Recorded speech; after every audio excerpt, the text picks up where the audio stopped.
What is some important history or a story that you'd like to share with the world about Noonan? Um, well, Newnan has often called itself the City of Homes. In fact, at the Carnegie Library, there still is a sign that says Newnan City of Homes. And it's called that because we have homes from every era of history here, from the 1820s all the way up till the present day. And then we have every style of architecture.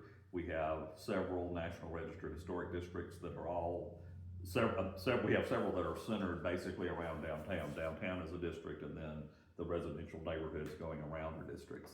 Um, and that's fascinating in that it has just happened. It's just that, I mean, I guess the fortuitous thing was that Sherman did not come here. He didn't come and burn everything down like he did some places.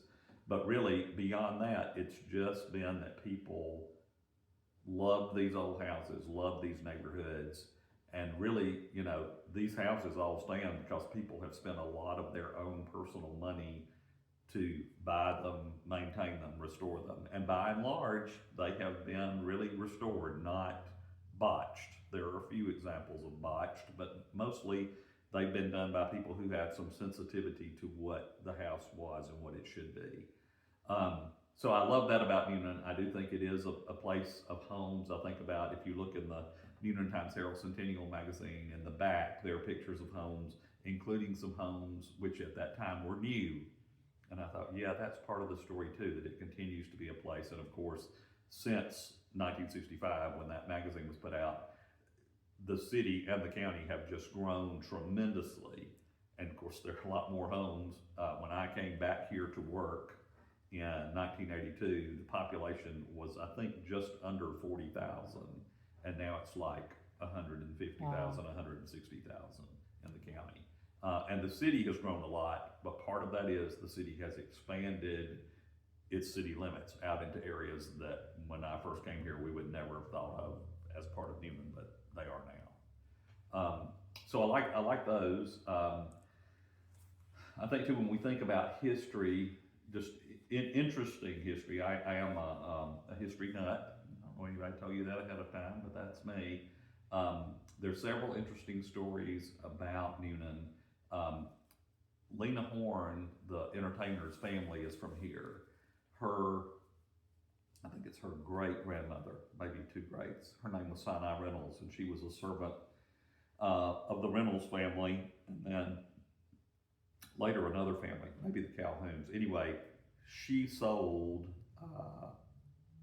ginger cakes and persimmon beer on the street corner and saved up enough money in the late 1850s that she purchased her freedom, her husband's, and a couple of her sons, and they left and went to Chicago. Some of that family remained, including her daughter Nellie Calhoun, who was the sort of chief female servant at the Calhoun home, which was where the Justice Center is now. We had mentioned earlier before you started taping that it was torn down, and that was a pivotal moment, sort of in letting people know, yeah, these places we think of as unforgettable can be torn down. So that's an interesting thing. Her daughter, Gail LeMay Buckley, wrote a book about their family and came and did some research here. Another story that's interesting. Where was I going? I had another story in mind. Well, this is not a Newnan story, but it is a Coweta County story. Erskine Caldwell, the novelist, was born here in either 1902 or 1903. That's a project I've been involved in for over 30 years. His birthplace was moved from out in the country into town to Moreland. It's a museum. He was the world's best-selling author during the 1940s and 50s. His popularity has often been compared to Stephen King in more recent days. His work was very controversial, to say the least. He wrote, I remember my father saying to me one time, he wrote about things we weren't supposed to talk about, and I think that was true. He wrote about poverty. He touched on all kinds of sexual things. He did just touch on them. It wasn't very graphic by modern standards.